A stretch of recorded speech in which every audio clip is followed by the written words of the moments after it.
स्वागत है आपका मकतूब हिंदी में। आज हमारे साथ मौजूद हैं प्रशांत उन प्रोटेस्टर्स में से एक हैं जो 20 जुलाई को जो संसद मार्च हुआ था सीजेपी द्वारा जो आयोजित किया गया था उसमें मौजूद थे। दिल्ली पुलिस ने कुछ दिन पहले क्लेम किया कि उस दिन जो प्रोटेस्टर्स पर एक्शन लिया गया था उसमें पैलेट गन्स का इस्तेमाल नहीं किया गया था, लेकिन प्रशांत की मेडिकल रिपोर्ट कुछ और कहती है। तो प्रशांत, आप बताएंगे कि उस दिन एग्जैक्टली हुआ क्या था?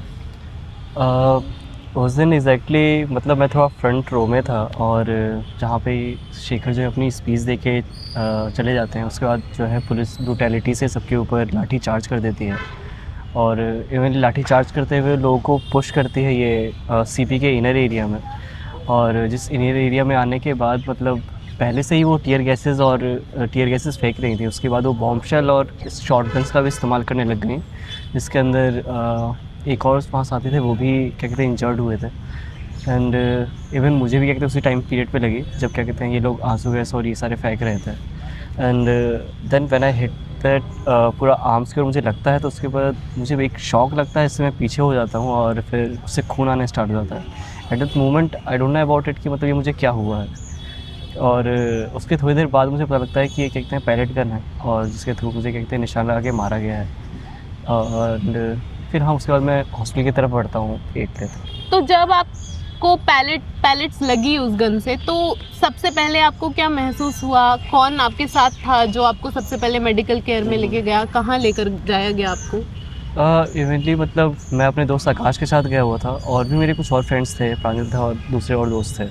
पर जब उन्होंने ये लाठीचार्ज किया तो सब अलग अलग हो गए थे और दैट मोमेंट मुझे भी नहीं पता था कि मेरा दोस्त का है और मैं कहाँ हूँ। पर फिर जब मुझे लगा है उसके कितने शॉट लगने के बाद, एक्चुअली मेरा फ़ोन भी उस दिन बंद था और समहाउ मैंने किसी मैनेज कर लिया, इसके नंबर पे मैंने कॉल किया एंड ही किसी तरह से प्लेस बना के वो वहाँ पहुँचा जिस जगह पे मैं खड़ा था। That still I was in inner circle और वो लोग कोशिश कर रहे थे कि इनर सर्कल में लाके दे कैन कंट्रोल अस।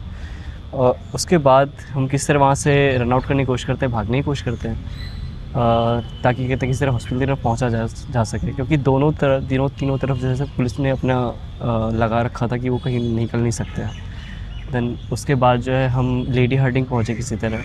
मेरे साथ एक और दोस्त था, वो भी लेडी हार्डिंग पहुँचा था। दोस्त नहीं मतलब वो वहीं प्रोटेस्ट से मिला था। I think that is not in a media कि एक और 6 पर्सन भी है जो कि इंजर्ड हुआ है।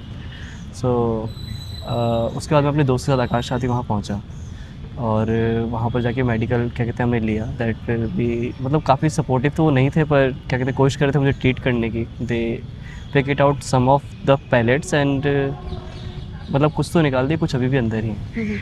तो क्या प्रक्रिया रही? क्या आपकी कोई सर्जरी हुई है? पूरा मेडिकल स्टाफ कैसे था? उन्होंने कितना कोऑपरेट किया? आपकी क्या क्या इन्फॉर्मेशन ली गई उनके द्वारा? उन्होंने तो मतलब मेरा एड्रेस, नेम क्या कहते हैं सब कुछ तो ले ही लिया था। एंड ऑल्सो कि एमएलसी बन रही थी तो इसलिए क्या कहते हैं पुलिस केस था और इवनली ये एमएलसी क्या कहते हैं कि स्टेट वाइज था, क्योंकि स्टेट किस चीज़ को ऑपरेट कर रहा है। तो द पुलिस वॉज क्या कहते हैं really charge there and the hospital guys also not informing us to anything, like they are not much informative. Just saying okay ठीक हो जाएगा, ये निकल जाएगा। And they didn't even show my x-ray, they didn't even show anything of mind that उस दिन उन्होंने कुछ भी मेरे को ऐसा शो नहीं करा जिससे कि मैं उससे पैनिक हूँ या फिर कुछ और मेरे को पता लगे। तो काफ़ी इंफॉर्मेटिव नहीं हो रहे थे और बेसिकली उन्होंने बस किसी तरह उनको दफ़ा करना था। उन्होंने थ्रू आउट जो भी मेडिकल कंडीशन सामने हो सकती थी वो किया। उसके बाद मुझे वहाँ से डिस्चार्ज कर दिया रात को। हाँ तो ये हुआ था। अभी उसके बाद का ट्रीटमेंट आपका क्या चल रहा है? क्या सर्जरी हुई उसके बाद ख़त्म हो गया है पूरा प्रोसेस? क्या आपके घाव भी भर चुके हैं? नहीं, कल का मतलब एक और इंसिडेंट जब मैं लोकनायक में गया हूँ एक दूसरे हॉस्पिटल में, जहाँ पे मुझे लगा कि मतलब यहाँ पर मुझे सही से ट्रीट किया जाएगा। उन्होंने शुरुआत में ट्रीट करने की कोशिश करी, लेकिन जब जैसे उन्हें पता चला कि क्या कहते हैं इसमें पैलेट गन्स हैं और ये सारी चीज़ें हैं, तो उनके बाद उनका बिहेवियर थोड़ा चेंज हुआ। लाइक मतलब कुछ तो उनका शिफ्ट हुआ। दे वर नॉट जैसे वो पहले रिएक्ट कर रहे थे वैसे अभी रिएक्ट नहीं कर रहे थे। और साथ में पहले उन्होंने बोला कि सर्जरी होगी, देन फिर वो आके बोलते हैं कि नहीं सर्जरी नहीं हो सकती, वो आपके काफ़ी अंदर चला गया है तो उसको निकालना ख़राब हो जाएगा, आपका टिश्यू ख़राब हो जाएगा। And even I told him that there is a very frontal, वो कि बहुत कुछ तो जो दिख रहे हैं वो सामने थे, वो निकाले जा सकते थे। Even though they didn't touch that, उन्होंने उसको छुआ तक भी नहीं।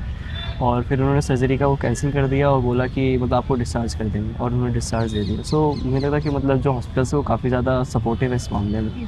हाँ भाई। अच्छा, तो आपसे किसी ने कांटेक्ट करने की कोशिश की, सीजेपी के किसी कार्यकर्ता ने, स्पोक्स पर्सन ने, या बीजेपी के किसी नेता ने, या फिर अपोजिशन के किसी नेता ने, किसी ने आपको कांटेक्ट करने की कोशिश की सबके बाद? क्योंकि अभी सब जानते हैं कि आप उन गिने चुने चेहरों में से एक हो जिनको पैलेट गन इंजरीज हुई थी इस प्रोटेस्ट में। इवनली मतलब मोस्टली तो क्या कहते हैं मीडिया ने कोशिश करी मेरे को रीच आउट करने की, कुछ लॉयर्स ने करी, बाकी मुझे सीजीपी और क्या कहते हैं बाकी पार्टियों से कोई क्या कहते हैं ऐसा अभी तक आया नहीं कि उन्होंने मुझे बोला हो कि या तो दिखाने के लिए या बताने के लिए, तो उन्होंने किसी ने रीच आउट तो नहीं करा मुझे अभी तक। तो अभी प्रोटेस्ट खत्म हो चुका है, धर्मेंद्र प्रधान ने इस्तीफा दे दिया है। आप इतने वक्त तक उस प्रोटेस्ट में मौजूद थे, आपको इंजरी हुई उसके बाद भी आप उस प्रोटेस्ट में मौजूद थे, तो इसके बारे में आप क्या कहेंगे, कैसा महसूस हो रहा है? मतलब थ्रू आउट विक्ट्री तो हुई है, जो कि मैं समझता हूँ 14 सालों में एक क्या कहते हैं एक पोजीशन का हटना और दूसरे पोजीशन का आना, ये भी बहुत बड़ी विक्ट्री है एक स्टूडेंट के तौर पे, क्योंकि आप सालों से मतलब सिर्फ स्टूडेंट लगे हुए हैं और उस चीज़ का उनको पता भी नहीं, इतनी एम्बिग्यूटी में रह रहे हैं कि वो पेपर दे के बन भी पाएंगे डॉक्टर, नहीं बन पाएंगे। या फिर मतलब मैं भी कोई भी जो अगर पेपर दे रहा है, चाहे एनटीए के पेपर दे रहा हो, चाहे किसी और पेपर दे रहा हो, उसके सेंटर कहाँ डाल देते हैं, कितना उनको ट्रैवल करना पड़ता है। दूसरी जगह वो पेपर भी जो कहते हैं ऑनलाइन हो रहे हैं, उसके अंदर भी इतने सारे डिस्ट्रैक्शंस हो जाते हैं, या फिर कुछ ना कुछ कंप्यूटर प्रॉब्लम हो जाती है जिसकी वजह से वो पेपर भी फिर दोबारा रद्द करना पड़ जाता है। सो मतलब ये बहुत नॉर्मल कर दिया इन लोगों ने कि मतलब ये ऐसे ही चलता है। और इसी बीच में वो लोग क्या करते हैं कि मतलब जिनको नहीं होना चाहिए, जो क्या कहते हैं उस पेपर के लिए मतलब बने तक नहीं है, वो लोग उसके अंदर इंट्रोड्यूस हो जाते हैं, वो लोग उसके अंदर चले जाते हैं।